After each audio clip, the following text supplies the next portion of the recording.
শুধু আমার গোপন ব্যথা কেঁদে কেঁদে কয় কেন আরো ভালোবেসে যেতে পারে না হৃদয়। আমি এত যে তোমায় ভালোবেসেছি।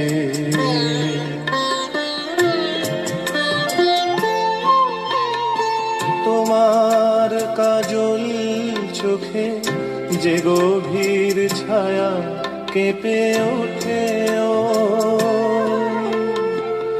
তোমার আধারে ও যে হাসির মধু মায়া ফোটে ও,